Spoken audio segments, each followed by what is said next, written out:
तो अब आती है डाइकॉट की स्टेम और मोनोकॉट की स्टेम, वो कंपेयर करेंगे हम। तो डाइकॉट की स्टेम में हम देख लेते हैं, इसे बाद में पढ़ेंगे, इसे समझ लेते हैं। देखो, तो नाइक पहले तो रूट हेयर थे, एपिडर्मिस की मॉडिफिकेशन। अब ये वाले हेयर क्या होंगे, ट्राइकॉम्स, पढ़ा था वो डर्मिस वाले में, ठीक है। तो आइए देख लेते हैं, पहले इससे देखेंगे फिर इससे देखेंगे, ठीक है। ये है डर्मिस मतलब एपिडर्मिस, ये वाला पूरा ग्रीन ग्रीन, ये है एपिडर्मिस ठीक है।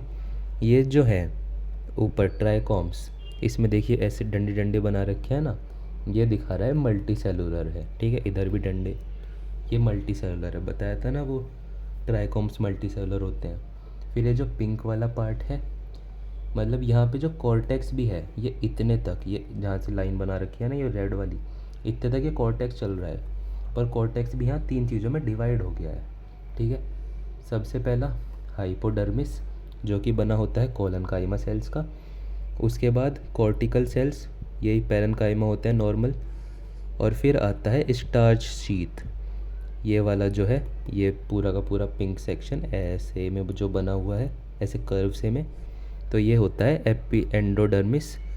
ये होती है स्टार्च शीथ, स्टार्च की बनी हुई होती है ये, ठीक है।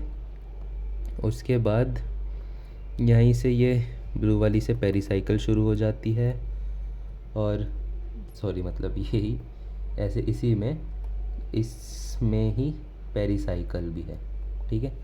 यहाँ तक अगर हम वो मान ले, क्या कहते हैं उसे, ये एंडोडर्मिस, तो यहाँ से पेरिसाइकिल शुरू हो जाएगी, क्योंकि वो ऐसे फ्लोएम को सराउंड करती है ना। तो फिर ये फ्लोएम आ गया, फ्लोएम के बीच में कैम्बियम आ गया, फिर आ गया मेटाजाइलम, ठीक है।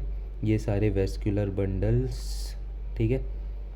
ये प्रोटोजाइलम, फिर ये हो गई पिथ, ठीक है। सिंपल। आओ अभी इसे सर्कुलर में देख लेते हैं, इससे अच्छा समझ आएगा। इसमें काफ़ी अच्छी खासी बड़ी पिथ है, ठीक है। एपिडर्मल हेयर, जिन्हें ट्राइकॉम्स कहते हैं, ट्राइकॉम्स हैं, ठीक है। ये सबसे बाहर वाला पतला वाला ग्रीन वाला पार्ट, ये एपिडर्मिस है, ठीक है। उसके बाद हाइपोडर्मिस, ये ब्लू वाला पार्ट, ठीक है। फिर ये पैरेन्काइमा से बना हुआ क्या था, सिंपल वो कॉर्टेक्स, तो ये लाइट ग्रीन वाला पार्ट, सिंपल कॉर्टेक्स। फिर ये एंडोडर्मिस, ये लाइट ग्रीन के अंदर वाला पार्ट एंडोडर्मिस, ये पूरा का पूरा देख, ये वाला, ठीक है, ये एंडोडर्मिस। फिर आ गया पेरिसाइकल, इसके भी अंदर ये जो ब्लू ब्लू ब्लू ब्लू बने हुए हैं ना छोटे छोटे, ये आ गया, नहीं सॉरी ये यार बहुत कंफ्यूजिंग है ये वाला पार्ट, पता है। ये पेरिसाइकल और एंडोडर्मिस में बहुत कम गैप है, तो इसलिए ना ऐसे डायग्राम में शो नहीं हो पाती है घटिया चीज़, ठीक है। तो एंडोडर्मिस ऊपर, पेरिसाइकल उससे अंदर, ठीक है। फिर आ गए वेस्कुलर बंडल्स, ये वाला फ्लोयम मान लेते हैं, तो ये वाला जाइलम, इनके बीच में कैम्बियम, ठीक है। फिर यहाँ पे आ गई कहीं पे मेडुलरी रेज, क्योंकि अगर ये डाइकॉट है तो इसमें सेकेंडरी ग्रोथ होगी, तो मेडुलरी रेज आ गई, ठीक है। यहाँ पे मेडुलरी रेज को मेडुलरी रेज ही कहते हैं, ठीक है। ये हो गई डाइकॉट की स्टेम। आइए अब मोनोकॉट की देख लेते हैं, same same but different, okay. अब आओ देखो, ये पूरा का पूरा इसका पिथ है, ये लाइट ग्रीन वाला पार्ट है ना जितना भी, ये सारी की सारी इसकी पिथ है। पर यहाँ पे क्या है, वेस्कुलर बंडल्स यहाँ जो थे, ये ऐसे रिंग में अरेंज्ड थे, ठीक है। यहाँ पे जो हैं ये स्कैटर्ड हैं, ठीक है। इतना ही अंतर है बस दोनों में, ओके। तो फिर ये इसका एपिडर्मिस मोनोकॉट है, उसमें भी जैसे रूट हेयर नहीं होते थे, तो इसमें स्टेम हेयर नहीं होंगे, मतलब ट्राइकॉम्स नहीं होंगे। फिर ये हाइपोडर्मिस, इसके अंदर वाला, ठीक है। वेस्कुलर बंडल्स ऐसे स्कैटर्ड हैं, ये वाला ग्राउंड टिश्यू वो बता दिया था, मतलब वेस्कुलर और एपिडर्मिस को छोड़ के जितना बचे वो सारा ग्राउंड टिश्यू, ठीक है।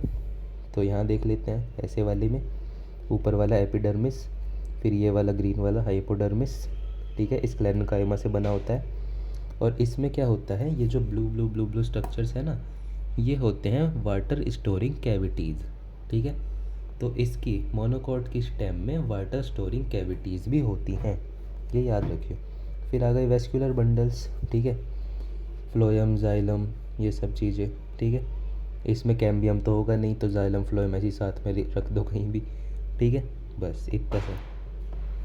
अब ये दोनों अगर साथ में देख लें तो इनका कंपैरिजन कर लेते हैं। ये गोल गोल वाले से कंपैरिजन करेंगे, ठीक है, आसान होगा। इतने पे शायद दिख जाएगा, ठीक है। तो देखो इसमें मतलब ट्राइकोम्स प्रेजेंट हैं, इसमें ट्राइकोम्स एब्सेंट हैं। इसमें एपिडर्मिस की 3 लेयर्स हैं, हाइपोडर्मिस और ये पैरेन्काइमा वाली सिंपल कॉर्टेक्स और एंडोडर्मिस। इसमें हाइपोडर्मिस है और उसके बाद सीधा वेस्कुलर बंडल शुरू है, ठीक है। यहाँ पे क्या है, मेडुलरी रेज है सेकेंडरी ग्रोथ के लिए, इसमें मेडुलरी रेज नहीं है। इसकी पिथ काफ़ी बड़ी है और फ्री है, इसकी पिथ उतनी ही बड़ी है पर वेस्कुलर बंडल स्कैटर्ड होने की वजह से फ्री नहीं है, ठीक है। और हाँ बस यही मेन वो है, सिंपल, ठीक है। कंपेयर करते रहो इस चैप्टर में, पढ़ते रहो बस, ठीक है। यहाँ पे वही है, ये स्टेम दिखा रखी है पूरी, एपिडर्मिस, हाइपोडर्मिस, कॉर्टी, मतलब ये वाली उसकी है डाइकॉट की और ये वाली मोनोकॉट की, ठीक है। यहाँ पे सेल्स भरे नहीं थे आलस में सर ने इसलिए ऐसा लग रहा है ये। तो अब इन्हें पढ़ लेते हैं, मोनोकॉट और डाइकॉट की स्टेम को। डाइकॉटियस stem, the transfer section of typical young dicot shown that the epidermis मतलब trichomes is outermost protective layer covered in a thin layer of cuticle.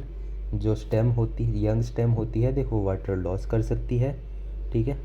Young stem जो है उससे वाटर लॉस हो सकता है। क्यूटिकल होता है एक वैक्सी सब्सटेंस, तो उसे लगा दो तो वाटर लॉस प्रिवेंट हो जाता है। जहाँ जहाँ से वाटर लॉस बचाना है वहाँ वहाँ क्यूटिकल लगा दो, पत्ते पे लगा दो, स्टेम पे लगा दो, फ्लावर की पेटल्स पे लगा दो, पर हिम्मत मत कर लेना रूट पे लगाने की। रूट तो काम ही वाटर एब्जॉर्व करने कर रही है, अगर उसी से वाटर दूर कर दिया तो कोई काम ही नहीं है, ठीक है। उसके बाद इसमें डाइकॉट की रूट में ट्राइकोम्स हो सकते हैं, नहीं भी हो सकते, और कुछ कुछ में स्टोमेटा भी हो सकता है, ठीक है। वही एपिडर्मिस कन्वर्ट होगा, स्टोमेटा बना देगा, ठीक है। उसके बाद हाइपोडर्मिस पढ़ लिया, और बता रहा है हाइपोडर्मिस कंसिस्ट ऑफ कोलेनकाइमेटा मतलब कोलेनकाइमा के सेल से बना होता है। उसके बाद कॉर्टिकल लेयर जो कि पैरेन्काइमा से बनी होती है। उसके बाद एंडोडर्मिस, ठीक है, जो कि स्टार्च शीथ से बने, नहीं एंडोडर्मिस और उसके अंदर स्टार्च शीथ। फिर पेरिसाइकल, ठीक है, बस यही सब चीज़ें। Pericycle is present on inner side of endodermis and above the phloem in the form of semilunar patches of sclerenchyma, ठीक है। ये सब तो पढ़ लियो, ओके। एनसीईआरटी में ये 6 पेज का चैप्टर है साला, नई वाली बुक में। मोनोकॉट की स्टेम में भी यही सब है, ये भी पढ़ सकते हैं आप आराम से, कोई दिक्कत नहीं है, ठीक है। ये कुछ समझने वाली चीज़ नहीं है। अब आ गई डाइकॉट और मोनोकॉट की रूट, चलो अब वो भी अगले में पढ़ेंगे। सॉरी लीफ आ गई, लीफ ठीक है।